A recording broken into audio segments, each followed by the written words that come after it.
نیاز کا پیکر، تصوف کی جان دنیا میں دیکھنے میں بہت کم آتا ہے۔ مولانا کا یہ امتیاز ہے کہ مولانا کو سال ہا سال تک خواجہ قمر الدین شالوی رحمۃ اللہ علیہ کی بارگاہ میں بیٹھنے کا موقع ملا ہے۔ تو الحمدللہ یہ کھوکھے میں تشریف رکھتے ہیں۔ کھوکھا شریف دینے کے قریب گجروں کی ایک بستی ہے، وہاں یہ تشریف رکھتے ہیں، لیکن میں نے وہاں جا کے دیکھا وہاں کی گجر برادری ان کو وہاں بھی ایک بڑا وزنی آدمی سمجھتی ہے، اور بڑی خوبصورت شاہی قسم کی مسجد انہوں نے بنائی ہے دونوں بھائیوں نے۔ دوسرے بھائی قاری مولانا محمد یوسف صاحب بڑے فاضل قسم کے قاری، سنیوں میں بڑا جان رکھنے والا قاری، جس نے دوسرے طبقے کے علماء کی قرأت کی کتابوں پر تنقیدی تبصرے لکھے اور بڑے یادگاری تبصرے۔ تو وہاں ایک بڑا خوبصورت مدرسہ بنایا ہے۔ اللہ تعالیٰ ان دونوں بھائیوں کے علم و فضل میں برکت فرمائے اور رہتی دنیا تک ان کے خاندان میں علمی وقار کو سلامت رکھے۔ اب وہ تشریف لاتے ہیں اور آدھ گھنٹے میں اپنا پرزور بیان چشتیت کے ذوق میں پیش کرتے ہیں۔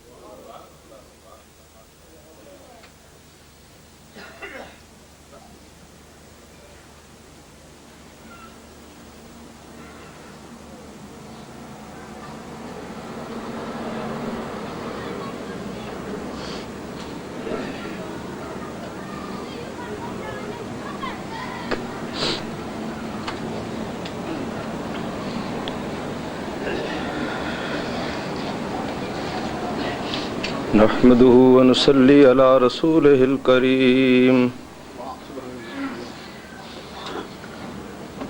أما بعد فأعوذ بالله من الشيطان الرجيم بسم الله الرحمن الرحيم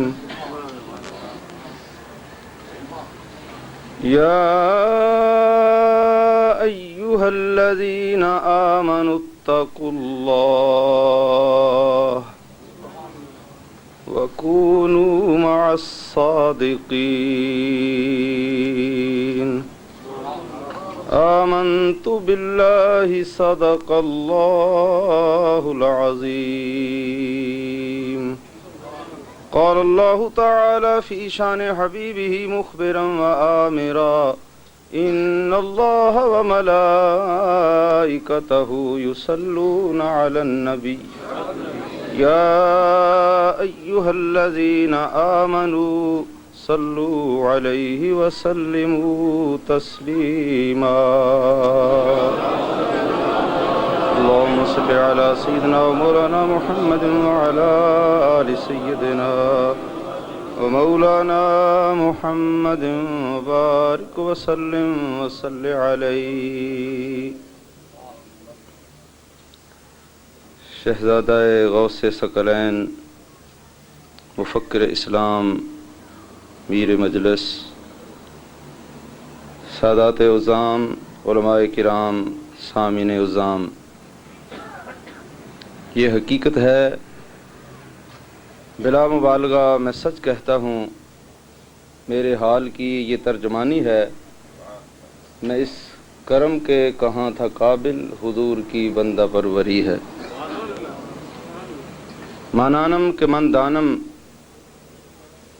علماء کی جوتیوں میں بیٹھا ہوں، اپنے شیخ کے قدموں میں بیٹھنے کا شرف حاصل ہوا ہے جس سے انکار نہیں کیا جا سکتا۔ شاہ صاحب مفکر اسلام شہزادہ غوث ثقلین آپ کے سامنے جو کچھ فرما رہے تھے، مجھے اس پہ بجات اور پہ فخر ہے۔ یہ میرے شیخ کا طرہ امتیاز تھا کہ جس قدر انہوں نے اپنے مشائخ کے آستانوں سے نیاز مندی کا اظہار کیا، اس کی مثال آج کے دور میں نہیں مل سکتی۔ اور یہ حقیقت ہے، میں اپنے شیخ کو سادات کرام کی عظمت کی اور ان کی محبت کی ایک کسوٹی تصور کرتا ہوں۔ حضور شیخ الاسلام رضی اللہ تعالی عنہ کو سادات کرام سے جو لگاؤ تھا اور ان سے جو دلی محبت تھی، اس کا اندازہ آپ نے مفکر اسلام مدد اللہ تعالی کی اس بات سے بخوبی لگا لیا ہوگا۔ میں نے ایک بار نہیں متعدد بار میں نے اپنے شیخ کامل کو آزمایا۔ حضور کھوکھا تشریف لائے ہمارے دارالعلوم میں جو ان کا اپنا ہی دارالعلوم ہے، جامعہ شمسیہ ضیاء القرآن، 30-40 کے قریب طلباء وہاں پڑھ رہے تھے۔ باری باری تمام طلباء آتے گئے، حضور شیخ الاسلام سے دستبوسی کر رہے ہیں۔ آخر میں ایک طالب علم تشریف لائے جو سرکار بغداد رضی اللہ تعالی عنہ کی اولاد پاک سے تھے۔ آپ یقین جانیے تمام طلباء باری باری ملتے گئے، کسی کی ملاقات پر شیخ الاسلام رضی اللہ تعالی عنہ نے نہیں پوچھا کہ آپ کون ہیں۔ جب وہ صاحبزادے تشریف لائے، میرے شیخ کے ہاتھ میں ہاتھ دیا تو آپ نے پوچھا کہ صاحبزادہ صاحب آپ سادات ہوتے ہیں؟ حضور شیخ الاسلام کے ہاتھ میں ہاتھ دیا تو آپ فوراً بول پڑے اور ان سے پوچھا کہ شہزادے آپ سادات ہوتے ہیں؟ معلوم یہ ہوا کہ اس آستان کو سادات کرام سے اتنا گہرا تعلق ہے کہ ہاتھ میں ہاتھ آیا تو پہچان گئے کہ یہ حسینی خون ہے۔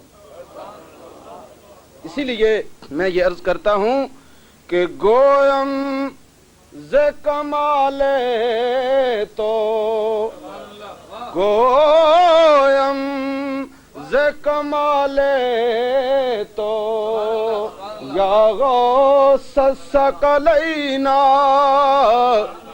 گویم ز کمال تو گویم ز کمال تو یا غوث الثقلین گویم ز کمال تو۔ ساری دنیا کے ولی اکٹھے ہو کر یہ عرض کر رہے ہیں، ساری دنیا کے غوث و ابدال جمع ہو کر سرکار بغداد کی بارگاہ میں عرض کرتے ہیں گویم ز کمال تو یا غوث الثقلین گویم ز کمال تو یا غوث الثقلین اے ابن علی آل حسن آل حسین اے ابن علی آل حسن اے ابن علی آل حسن آل حسین اے ابن علی آل حسن آل حسین۔ اے سرکار بغداد، اے شہنشاہ بغداد، میں آپ کی بارگاہ میں کیا نذرانہ عقیدت پیش کروں؟ گویم ز کمال تو یا غوث الثقلین اے ابن علی آل حسن آل حسین۔ مجھے میرے دوستو بڑا دکھ ہوا یہ بات سن کر۔ بلیک برن حضور مفکر اسلام مدہ ذل العالی کی وساطت سے نیاز مندی کا شرف حاصل ہوا۔ وہاں اشارتاً حضرت نے ایک بات کہی، وہ کتنے کج فہم لوگ ہیں، اپنے آقا سے اور سرکار مدینہ سرور سینہ صلی اللہ تعالی علیہ وآلہ وبارک وسلم کی الفت و محبت سے وہ کتنے ناآشنا ہیں، وہ کتنے بیگانہ ہیں جو اس سید زادے کے متعلق شبہ کرتے ہیں۔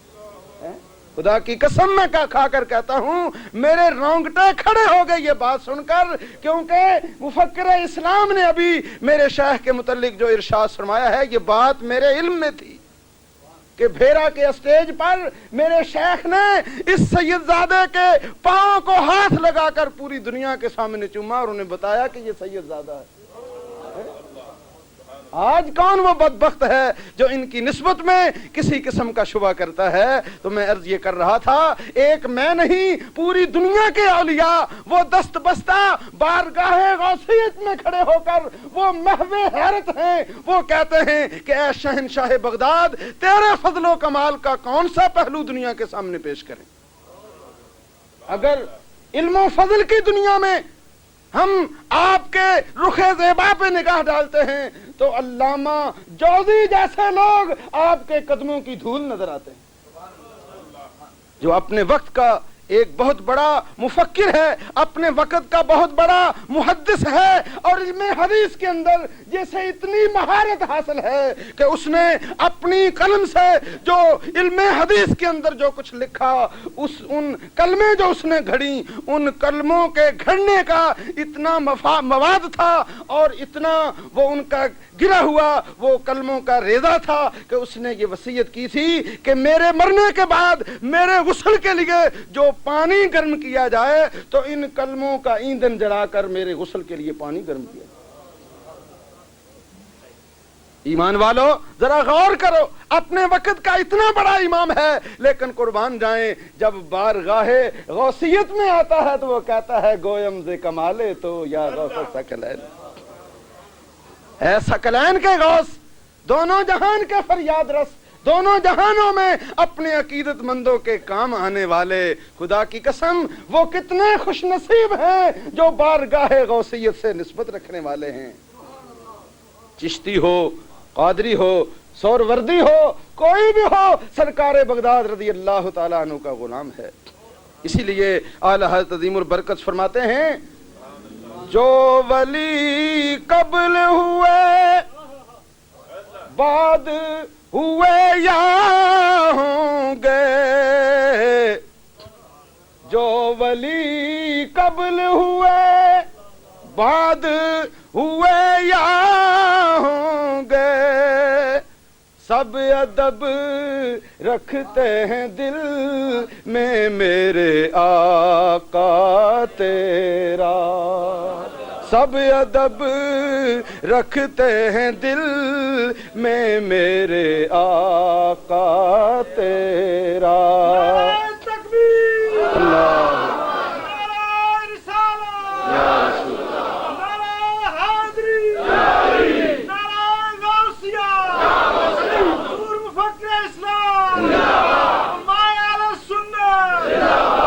قبل و بعد کے تمام اولیاء و ابدال، اے غوث ثقلین اپنے دل میں تیرا ادب و احترام رکھتے ہیں، اور کیوں نہ رکھیں، تیری شان سب سے انوکھی اور نرالی نظر آتی ہے۔ اس لیے امام اہل سنت فرماتے ہیں کہ سارے اقطاب جہاں کرتے ہیں کعبے کا طواف، سارے اقطاب جہاں کرتے ہیں کعبے کا طواف، اور کعبہ کرتا ہے طواف در والا تیرا، کعبہ کرتا ہے طواف در والا تیرا، واہ کیا مرتبہ ہے غوث ہے بالا تیرا، اور سارے اونچوں کے سروں سے قدم ہے اعلیٰ تیرا۔ تو میں عرض یہ کر رہا تھا کہ علامہ جوزی جیسی شخصیت سرکار بغداد رضی اللہ تعالیٰ عنہ کی بارگاہ میں جب حاضر ہوتی ہے تو ایک ذرہ خاک نظر آتی ہے۔ سرکار بغداد رضی اللہ تعالیٰ عنہ کا درس و تدریس کا سلسلہ جاری تھا۔ یہ شہزادے جہاں بھی جاتے ہیں یہ ان کا ترہ امتیاز ہے، لوگوں کو رشد و ہدایت کا سامان فراہم کرنا اور سب سے بڑھ کر سکون قلب مہیا کرنا، یہ اس گھرانے کا ترہ امتیاز ہے۔ جس کو کہیں سے سکون نہ ملے، کہیں سے قرار نہ ملے تو وہ پھر اس بارگاہ میں آ جائے، اس سے نسبت اختیار کر لے۔ اے سنیوں، بریلویوں، امام اہل سنت مولانا شاہ احمد رضا خان رضی اللہ تعالیٰ عنہ کی عقیدت و محبت کا دم بھرنے والوں، تم کس منہ سے اس شہزادے کی نسبت کا انکار کرتے ہو؟ کم از کم اس بات کی تمہیں شرم ہونی چاہیے، یہی احساس ہونا چاہیے کہ ہم ادھر تو امام اہل سنت سے عقیدت کا اظہار کریں اور ان نسبتوں کا انکار کریں۔ یہ بات کوئی بنتی ہوئی نظر نہیں آتی۔ آؤ امام اہل سنت کی زبان سے میں تمہیں بتاتا ہوں اس نسبت کا کیا مقام ہے۔ آئیے امام اہل سنت فرماتے ہیں مجھ کو سگ سگ کو در اور در کو ہے تجھ سے نسبت، میری گردن میں بھی ہے دور کا ڈورا تیرا،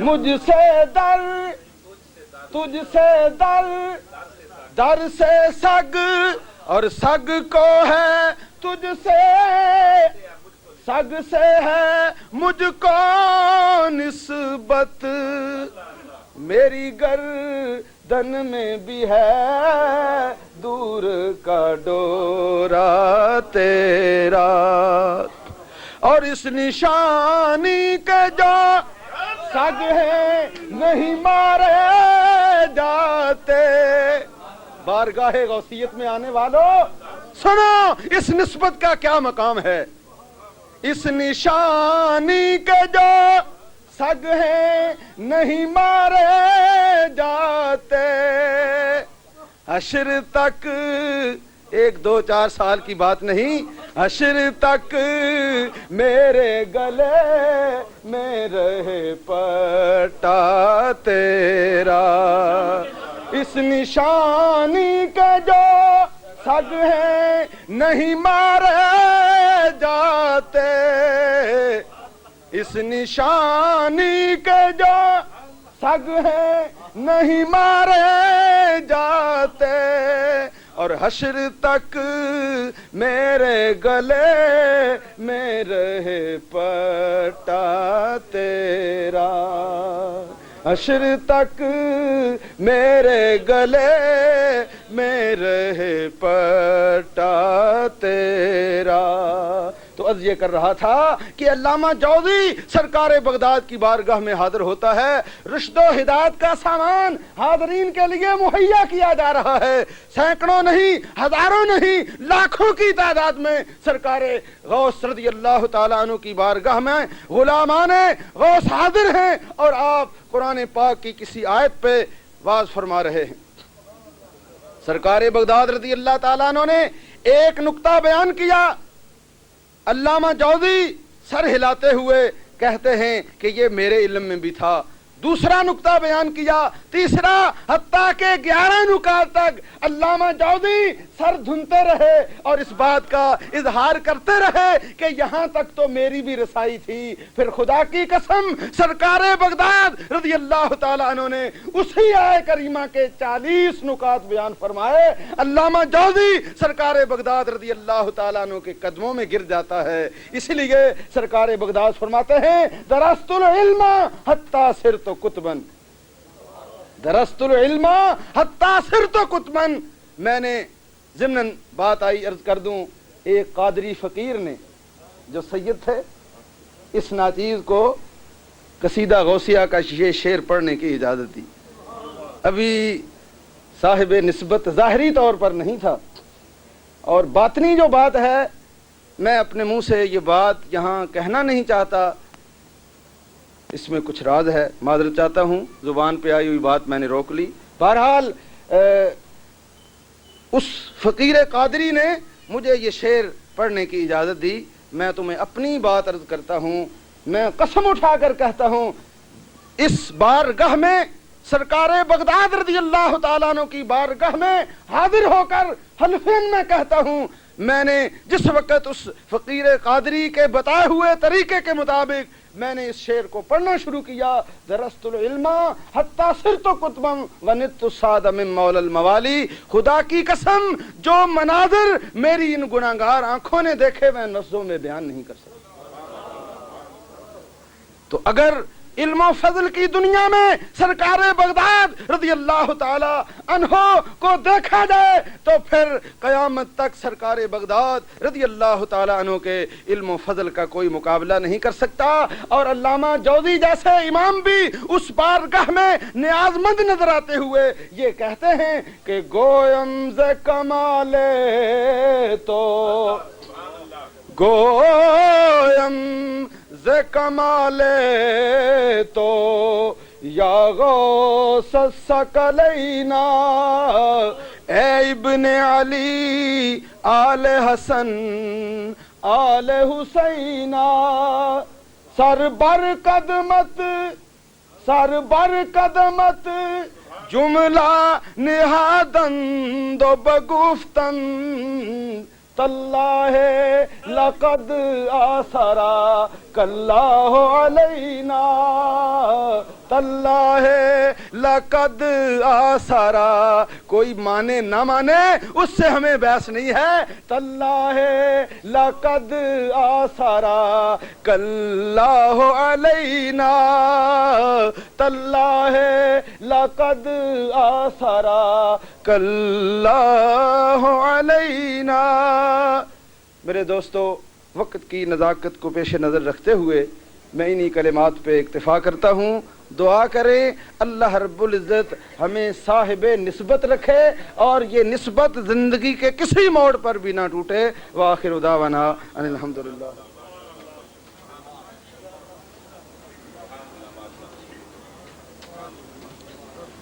یہ کسی دوست کی گھڑی وضو والی جگہ رہ گئی تھی، جس دوست کی ہے پہچان کے لے لے، مگر یہ یاد رکھے یہ گھڑیاں کھونے کا وقت نہیں ہے، یہ گھڑیاں پانے کا وقت ہے۔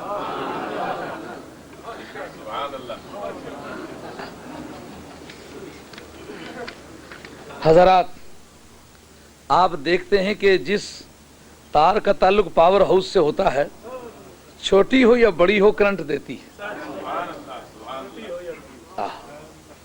کرنٹ لگے تو پتہ چلتا ہے تعلق ہے اس کا۔ آپ نے مولانا کے بیان سے شیخ کا تعلق محسوس کیا، پتہ چلا کہ تعلق بھی کوئی چیز ہے۔ میں آپ کو غالباً یاد ہوگا کہ سید مزمل شاہ صاحب یہاں تقریر کر رہے ہیں تو انہوں نے ایک جملہ کہا جو مجھے بڑی اس سے اذیت ہوئی۔ فرمانے لگے ہم بغیر کسی کے بلانے کے کہیں نہیں جایا کرتے۔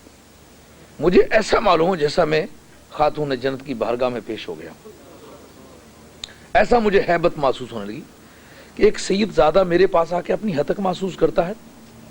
میں نے ان کے پاؤں کو چھو کے اپنے چہرے پر روبرو مجمع میں نے اپنے چہرے پر اپنے ہاتھ پھیر لیے ان کے پاؤں کو چھونے کے بعد، اور خدا میرا حاضر ہے مجھے اتنی لذت محسوس ہوئی۔ میں سمجھتا ہوں کہ میں اس وقت خاتون جنت کی بارگاہ میں سرخرو ہو گیا، کیونکہ میں سمجھتا ہوں جو میرے پاس علماء کرام تشریف لاتے ہیں میں دل سے ان سے پیار کرتا ہوں، اور میں رواجی آدمی نہیں ہوں، میں ایک مست لست آدمی ہوں جس سے میں خوش نہیں ہوں۔ بادشاہ کا بیٹا ہے تو بھی میں یہ کہنے کا عادی نہیں ہوں حضرت علامہ، نہیں یہ کہنے کا عادی، نہ کبھی کہا۔ آپ کو پتا ہے جس کو میرا دل اچھا نہیں سمجھتا میں اس کو حضرت کبھی نہیں کہتا۔ میں اپنے ضمیر پر جبر کر سکنے کا عادی نہیں ہوں۔ جو میرے پاس بزرگ تشریف لاتے ہیں میں دل سے ان کی عزت کرتا ہوں، خدمت میرے ساتھی بھی کرتے ہیں۔ تو دراصل نسبت ہو کسی کی تو شرم بھی آدمی کو آتی ہے۔ میرا خاتون جنت سے تعلق تھا، اس لیے جب کسی صاحبزادے نے کہا کہ بلایا نہیں کسی نے تو ہم آ گئے، مجھے اس سے چوٹ لگی، میں نے ان کی دلجوئی کی، اس سے مجھے راحت ملی، کیونکہ مجھے کسی کے حاضر بارگاہ آنے کی شرم محسوس ہو رہی تھی۔ میں جھک گیا۔ تو تعلق ہو تو آدمی جھکتا ہے، تعلق نہ ہو تو جھکتا نہیں ہے۔ اس وقت کئی ایک باتیں کہنے سننے کی ہیں، لیکن ہمارے بہت سارے حضرات جو اس وقت مجلس میں موجود ہونے چاہیے تھے وہ نہیں موجود، خدا جانے کیا راز ہے۔ یہ ایک بڑی مشکل ٹھہرتی ہے۔ ایک وقت میں دو مختلف قسم کے معاہدے فقہا کے نزدیک منعقد نہیں ہوتے کہ اگر ایک پورا کیا جائے تو دوسرا پورا نہ ہو۔ بڑا شدید اختلاف ہے فقہا کے ہاں اس کا، ہے جی۔ اگر کوئی آدمی ایک ہی وقت میں دونوں نمازیں یک وقت نیت کر لے تو پلے کچھ نہیں پڑتا۔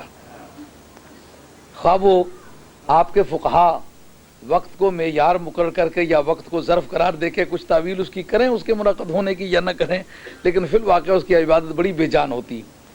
تو ہمارے پاس آنے والے دوست جو آپس میں پروگرام بنا لیتے ہیں، وہاں بیٹھیں گے یوں باتیں کریں گے، ایسا سا کریں گے، وہ ہمارے پروگرام کو خراب کر دیتے۔ اس سے میں نہایت دست بستہ اور انتہائی ادب سے اپنے تمام بزرگوں کی خدمت میں عرض کروں گا، ہمارے پاس تشریف لائیں، اول وقت میں تشریف لائیں اور آخری وقت تک تشریف رکھیں، لیکن سٹیج پہ تشریف رکھیں۔ جو آدمی غیر حاضر ہو جاتا ہے مجھے روحانی طور پہ بڑی اذیت پہنچتی ہے. پتہ نہیں اس کو دعا میری تو لگتی ہوگی یا نہیں لگتی ہوگی, لیکن میرے دل کی فریادیں بڑی نکلتی ہیں.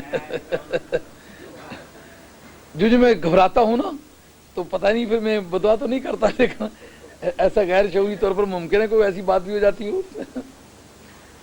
اور اس بارگاہ کی حاضری معمولی بات نہیں. ایک ساتھی ہے جس کا میں اس وقت نام نہیں لیتا اور مجلس میں موجود ہے, اس کو اس کی مسجد والوں نے نکال دیا, ڈیپوٹیشن کے آرڈر اس کے کروانے کے انتظامات برابر کر دیے. میرا کوئی نیاز مند وہاں تھا جو کوئی مدد کر سکتا تھا, لیکن چونکہ یہاں پیری رواجی چل نکلی ہے نا تو سمجھتے ہیں سارے ایک ہی کھاتے کے لوگ ہیں. میں نے اس کو کہا لیکن اس نے کوئی توجہ نہ دی. تو جو میرا بھی کوئی تھا اس نے کہا اس کو کہہ دے, وہ تجھے ڈیپورٹ نہیں کرا سکتے, اور ایک پٹھان ہے جو تیری امداد کرے گا. وہ آدمی موجود ہے اور اس وقت اس کے اسٹے کے کاغذات میری جیب میں ہیں. مسجد والوں نے نکال دیا, جنہوں نے رکھا ہوا تھا مسجد سے باہر کر دیا. ایک آدمی پوری کمیٹی کا حامی نہیں, اور پاسپورٹ جو ہے اس آدمی سے حلف دے کے پوچھو یہ بات ہوئی کہ نہیں, وہ کہتا ہے اس آپ کے مرید نے میری امداد نہیں کی. میں نے کہا میں عام آدمی کے کہنے کے مقابلے میں سرکار بغداد سے کہوں گا, اور ان سے کہی اتنی بات کہ سرکار غوث اعظم وہ ہر 11ویں پر آپ کی نعت آ کے پڑھتا ہے. تو کوئی اگر کسی کے گیت گائے تو لاج والا ہوتا ہے, لاج رکھتا ہے اس کی. آج جو اس کو رکھنے والے ہیں وہ ڈیپورٹ کرانا چاہتے ہیں, اگر تو طاقت رکھتا ہے اس کو روک لے. اور قسم دے کے پوچھو وہ آدمی موجود ہے, اور قدرت نے ایک پٹھان ہی کھڑا کیا جس نے اس کے حالات بنا لیے.